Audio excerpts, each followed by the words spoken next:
Very special thanks also to all of the incredible military families who are here today. You know, without that family, our soldiers would not be the same. It's a whole big deal. I don't think they get enough credit, but they do get credit with me. That's why I sent you 1776 a couple of weeks ago, a little while ago. We had a lot of money coming into our country from tariffs, and I said, let's send a little to our soldiers. You know, they came in, they said, sir, we can do 1,775. I said, oh, that's good. They put the number. I said, you know, if we add $1 more, it's 1776. I said, add $1. Add $1. Did everybody get 1776? I think so, right? You think the Democrats would have done that? Forget it. But it's really because of your incredible sacrifices to keep America safe and free. There's nobody more respected than the people in this room. We're also joined by General Gregory Anderson, General Brandon Tagmeyer, Secretary Howard Lutnick, Senator Ted Budd. He's doing a fantastic job, too. Members of Congress, Mark Harris, Pat Harrigan, Brad Knott, David Rouser, Addison McDowell, and your own congressman from right here in the district, a really great guy. He's a real leader, too. Richard Hudson. Where are they? Where are they all? Look at them. They're all dressed up. They have to be nice to you because without your vote, forget it. They're out of commission, right, fellas? But what a good job. And Richard, this is your area. Congratulations. He's always bugging me for more money for Fort Bragg. I said, Richard, get off my back.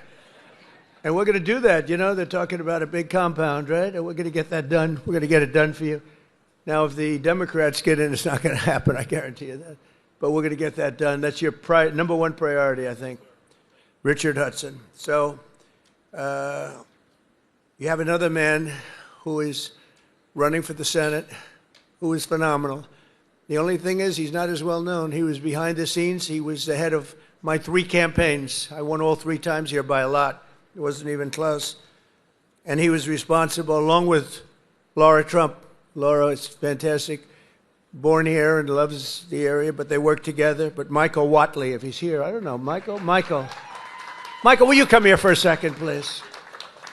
He's running for the Senate, and if he gets in, you're going to be taken care of. If he doesn't get in, we're going to be stripping the military like they always do, the Democrats. This is a man who was the head of North Carolina. So he did so well that I said, who is that guy that did so well? Because when it came time to picking the head of the Republican Party, I picked him. And you saw what happened in the last election. We won in a landslide. We won every swing state, all 7 swing states.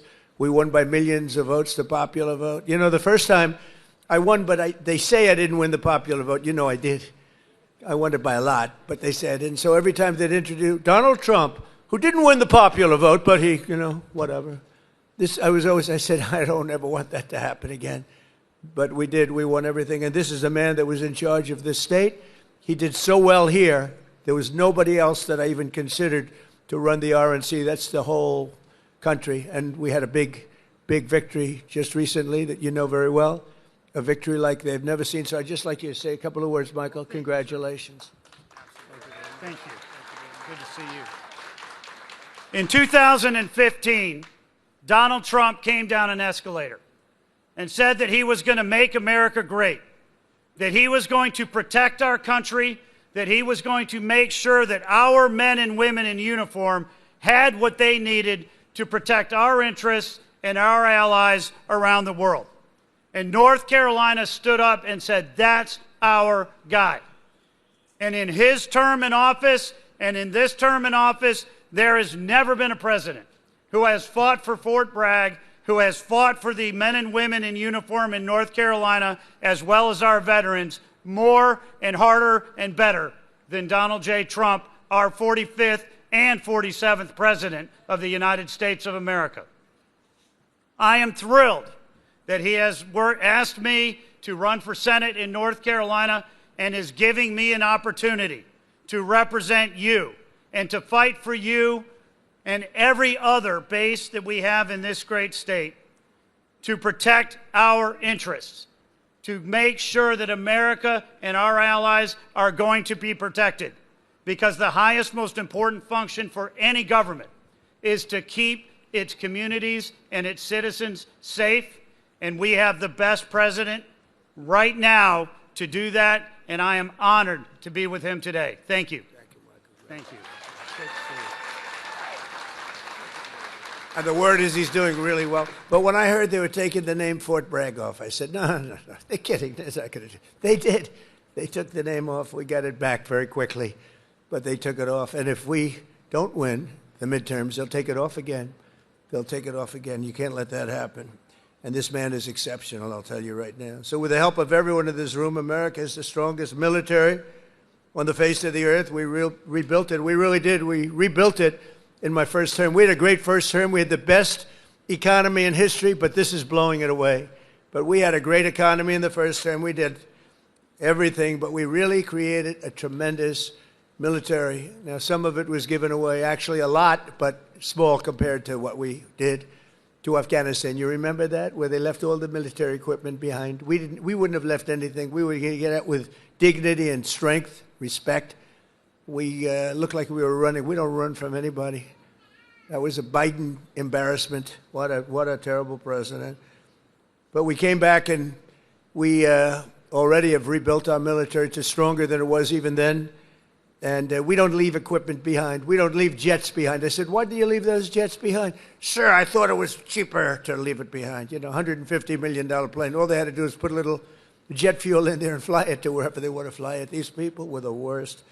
We can't let it happen again. Our military, if the Democrats get in, will be severely misserved. But we rebuilt it in my first term, and now we're making it stronger and bigger and better than ever before. The recruiting is through the roof. You know that. After years of recruiting shortfalls, as an example, new enlistments have soared to record highs. We had, a year and a half ago, nobody wanted to join the military. They didn't want to join the Army. You know that.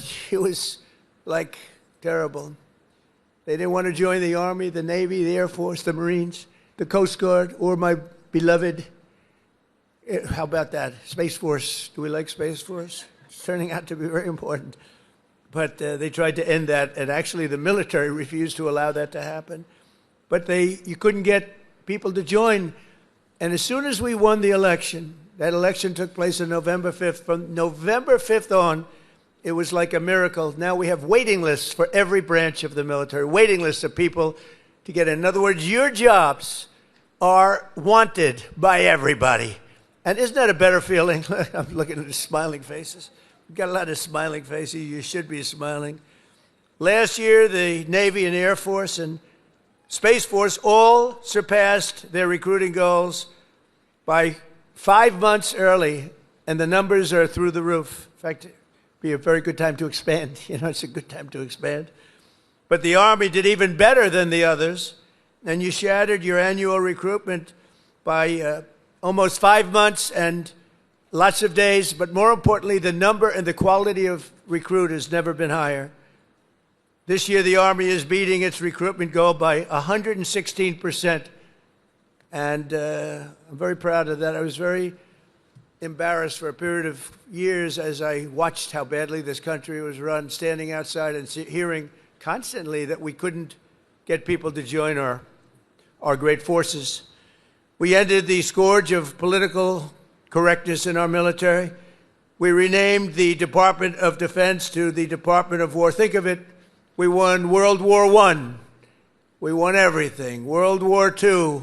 And everything before, during, and a little bit after, except we fought a little bit differently. We fought to be politically correct. We were a politically correct force with the presidents.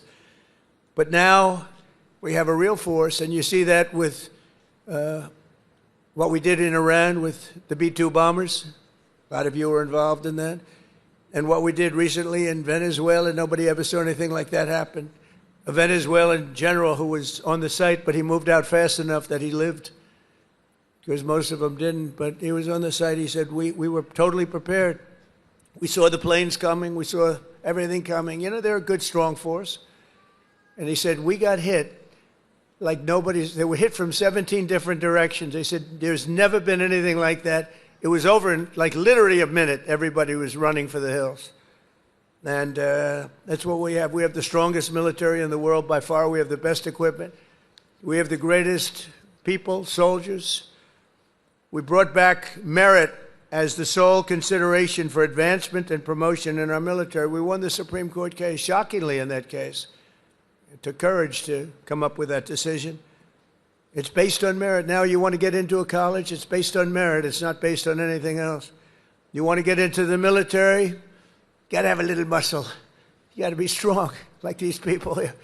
It's like you're like central casting. I'm looking at all these beautiful-looking people, but you have to be a certain type to do well. And we were taking anybody that wanted to get in because we wanted to be politically correct. No, it's based on merit now. You get into the military based on merit. And other places also based on merit. There might be advantages to other people in other fields. But this is all based on merit. As long as I'm president, we will be the best led, the best trained, the best equipped, the most disciplined, and the most elite fighting force the world has ever seen. That's what we've turned out to be, and everybody knows it. They all know it. Every country knows it. I speak to all of them. They know exactly what they would be up against. Hopefully we'll never have to test them. And because of our strength and because of what we do, we probably won't have to be tested. That's why this year we're investing also $1 trillion in our armed forces, most we've ever spent. And next year it's being raised. In fact, we're going to be building a number of battleships. You ever hear of battleship? You know, World War II, you saw those big ships, the Iowa, the Alabama, the Missouri, they're going there, sailing through that water like it's nothing. Those big waves are crashing into the front. The hulls are made of 7 inches of steel, not aluminum. Aluminum's fine, by the way. I don't want to hurt the industry. We're doing very well. But I'll take steel. And it's going through those waves like it's a hot knife through butter, right? And it was incredible. It was a great thing. It was a great act of beauty. When you looked at that, the scenes, Victory at Sea, I don't know, has anyone ever seen Victory at Sea? Probably the ones that have would have joined the armed forces when you have, but Victory at Sea. And you looked at those battleships. So now we're building 10 of them, initial order, 10.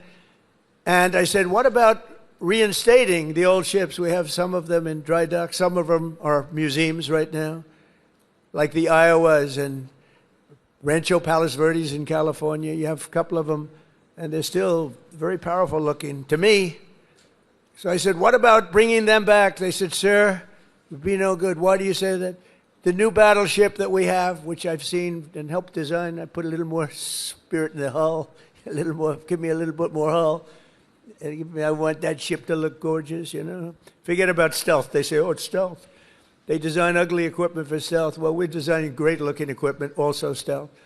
But I said, well, what about bringing them back? Sir, the new ships, the new battleships that we have almost very soon under construction will be, listen to this, 100 times more powerful than the ships that we got to see in the 1940s. Think of that, 100 times more powerful. We need that. This way nobody messes with us, right? We need it. For every service member in our military, this historic investment also includes a well-deserved, across-the-board pay raise, not including 1776. And at my request just before Christmas, we did the, and really in honor of the 250th anniversary, we did that little special payment, which everybody appreciated, and it was an honor for me to do it. As part of the one big beautiful bill that we got approved, which was amazing because it really encompasses all 4 years of the term. We'll also be investing over $1 billion to improve on-base housing, and a lot more than that at Fort Bragg. We're going to be doing, if we get the congressman's wish, we're going to be doing a lot more than that. We're also going to spend billions of dollars on improving here and around the area. We're going to make it great because the people in this area have been so incredible. The spirit they had. When they changed the name of this base, the spirit, not even military people, they were so proud of that name, Bragg. They said, we have to bring it back and keep the area safe. It's a great area. In fact, I'm thinking about moving here someday. Maybe I'll move here with our great movie star. We'll move here with our First Lady. We'll move to Fort Bragg. Would you like that, darling? Very much. She loves you. It's a possibility. Actually, it's not a bad idea because we love it. But we want to keep this area safe, and we can't do that without the leaders, and your ex-governor is not one of them. It would be a disaster if he got in. And one of the things that I just mentioned and saw, you saw the monster that killed an innocent young Ukrainian girl a couple of months ago, slitting her throat from behind. And this was the man, the governor, that allowed this man to get out and to do that. We don't do that. We don't do that. Everybody knew he was trouble. Many, many crimes. One of the worst pasts I've ever seen. And she sat down. She had her throat slit. And that's not going to happen with Michael Whatley, that I can tell you. So I just want to tell you it's very important because our military has to be protected. Our people have to be protected. And they will decimate our military. Every time you come in as a Republican, a lot of Republicans, they come in, they don't do anything about it. I do beyond what anyone's ever done, not even close. To give you all of the equipment you need, we're also purchasing 30 new and modified Abrams tanks. Still the best tank, right? Still? It was named in honor of Stacey Abrams. Only a few very political people would understand that. Congratulations. Thank you very much for a great name, Stacey. But brand new Abrams tanks, 48 new Black Hawk, Chinook, and King Stallion helicopters, the best in the world, the latest equipment, and 86 armored multi-purpose fighting vehicles. All of the things that you've been wanting to get, all brand new. And we're going to be reviving our strength. We're going to be doing many other things that nobody thought was even possible. And we're actually using that strength to defend the core and vital interests of the United States. And very simply put, America first. You know, it's all about America first. We were putting America last. These people that were running our country were putting us last. We're now America first. And we'll help other countries. We have a very good relationship with NATO, but NATO took advantage of us for many years. We were paying for almost 100% of NATO. Now they're paying their own bills. I got them to pay. We took them from not paying 2% GDP to paying in full 5% GDP. Big difference, like day and night. With the help of our military, we stopped the invasion on our southern border for 9 straight months. 0 illegal aliens have been admitted into the United States, and that's done by the radical left. Those charts are made up by the radical left, so I can't imagine that they could be wrong, because it seems hard to believe we could have had 0. My friends, these are early supporters. I have so many supporters up here. How the hell did you get into the military base? It's amazing. I'm a little worried about that. Let's check security. But no, I have so many. You know, I have women from North Carolina. It's about 50 or 60 of them.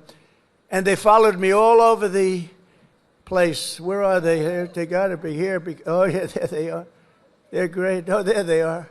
There are sometimes 50. And I don't know what the hell's going on with their husband, because they're, you know, traveling to California. They're all over the place. But they've gone to almost 200 rallies. And it's so great. It's so great. We have Susie Wiles here also, who's the first female chief of staff, and she's done a fantastic job, and she's standing right next to those great patriots from North Carolina. No, they would go all over. It didn't matter where I was. Sometimes I'd see them, like, I made a speech in London. They ended up being, they must be pretty wealthy, that's all I know, because they do a lot of traveling. But thank you very much for being here, and for your support for years, because they were there right at the beginning, 2015, even 2015, before we started. Some of them were there before I even announced. They said, he'll be a good president. We need a good president. But they're amazing patriots. Thank you very much. Appreciate it. And last summer, I ordered devastating strikes on Iran's key nuclear facilities, and something that was called Operation Midnight Hammer. That's exactly what it was. 1 o'clock in the morning at midnight with no moon. You couldn't see a thing. And I got the message, sir, they have entered Iranian airspace. And I got to see it all take place. It was amazing. The B-2s, the flying wing. And I didn't understand the B-2s until then, but now I understand them very well. So does he. We just ordered a lot more. The super-duper new model, right? But they flew in. They were totally undetected. And those pilots, I met the pilots. I had them down to the White House, in the Oval Office. I gave them all medals, actually.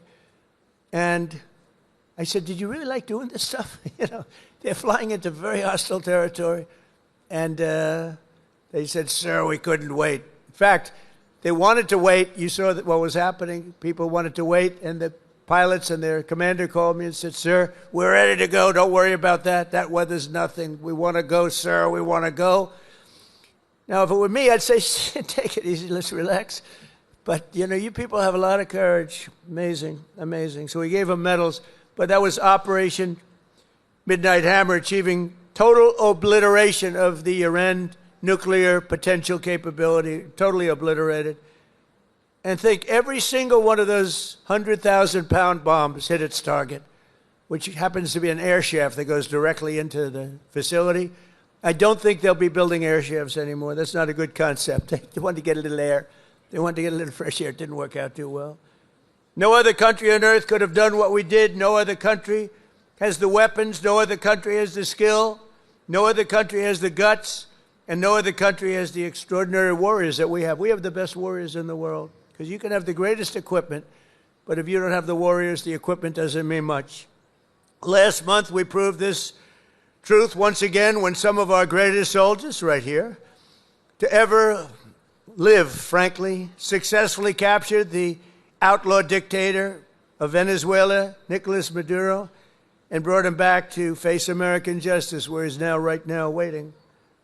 And that was an amazing night. People saw that. They've never seen anything like it. It's a pretty military country. It was a big base, one of the biggest bases in South America, where he lived. And it was in a matter of minutes before he was on a helicopter being taken out of there. They had to go through steel doors. The steels were it was like paper mache. You know what paper mache is? That's weak paper. These guys blasted through every door. They got up to him before he got to the big safe, but that wouldn't have worked either because they had equipment that was going to knock that out in a matter of minutes.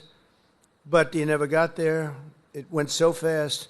Think of it, in a matter of minutes, when people realize what happened, they're looking up and there's the helicopter heading back to aircraft carriers. So that night, the entire world saw what the full military might of the U.S. military is capable of. And that was an unbelievable operation, but that was a smaller operation. But it was so precise, so incredible. Nobody thought a thing like that could happen. They even talk about the discombobulator because they never got a shot off. The Russian equipment didn't work. The Chinese equipment didn't work. Everyone's trying to figure out why it didn't work. Someday you're going to find out. But it didn't work. It's nice when you can fly in and not get shot at. Although we did have 3 helicopter pilots who were wounded pretty badly in the legs, landing, and a couple of machine gunners seemed to have made it through a thicket of bombs, but they were taken out rapidly by our snipers who were stationed on platforms, actually unbelievable helicopter platforms all the way the line, and they were taken out immediately. And those pilots were incredible and really brave. I may see some of them very shortly. They were hit pretty bad in the legs. They're landing a big chopper, and they're being shot at from close range by a machine gun, so that's not a comfortable feeling. They landed it perfectly, and they got out of there perfectly, and they're just brave guys and very talented, skilled people. With your help, America is winning again. America is respected again. And perhaps most importantly, we are feared by the enemies all over the globe. They fear us. And, I don't like to say fear, but sometimes you have to have fear because that's the only thing that really will get the situation taken care of. We have a situation right now where we sent a very big carrier group to Iran. I'd love to see if we could make a deal. They've been difficult to make a deal. I thought we would have had a deal last time. They wish they did, and that's where we did Midnight Hammer. But with the restored strength and the tremendous power that we've now built up over the last number of years, even though there was an interlude with Biden, who is the worst president in the history of our country. But the interlude, fortunately, was ended quickly, and we started the process again and built upon what we had already done the first 4 years. But we're also bringing peace all over the world. I ended 8 wars in just 10 months. 8 wars are ended, and we have a couple of more to go, but one in particular, Russia-Ukraine. It's a mess. It's a horrible thing, and I think we'll get there. It takes 2 to tango. You have to remember that, and we have to get there. Tremendous casualties, number of casualties. There's a war that if we were involved in that war, it would have been over very quickly and effectively, but we're not, fortunately. In fact, we're not spending any money. We are spending and sending weapons to NATO. And because of the increase from 2% to 5% of GDP that the NATO countries are paying, they pay us full for the weapons. And then they distribute the weapons to mostly, I guess, Ukraine, but that's up to them. They buy them. And we do make the greatest weapons of any country in the world by far, most effective weapons. So my message to all of the warriors here today is that your commander-in-chief supports you totally. I support you more than, I know you've had a couple of good ones, not that many if you want to know the truth, but we support you more than any of them. And you're going to get out, and when needed, you're going to fight, fight, fight. You're going to win, win, win. And we're going to continue to make our country bigger and better and stronger than ever before. And that's exactly where we are right now. We are the most respected country anywhere in the world. And I say it, the King of Saudi Arabia told me when I was there, he spent $2 trillion. We have $18 trillion being invested right now in our country from other companies and countries all over the world. The most any country's ever had is $3 trillion. That was a long time ago, and it didn't happen to be us. It was another country. It starts with a C. Can you imagine what I'm talking about? China. But we have $18 trillion being invested. As an example, in the Biden 4 years, they had less than $1 trillion. Think of this, less than $1 trillion over 4 years. We have $18 trillion in 11 months because we haven't gotten the final numbers on the 12th month, so that's only going to go up. There's never been anything like it. But the King of Saudi Arabia looked at me and says, you know, a year and a half ago, I thought the United States of America was finished. I thought it was dead. And now you have the hottest country anywhere in the world. We have the hottest country anywhere in the world, and you're a very, very big part of it. Thank you to the Army. Thank you to everybody here. Thank you also to our great politicians. They're great leaders, and they love you as much as I do. Thank you very much, everybody. Thank you.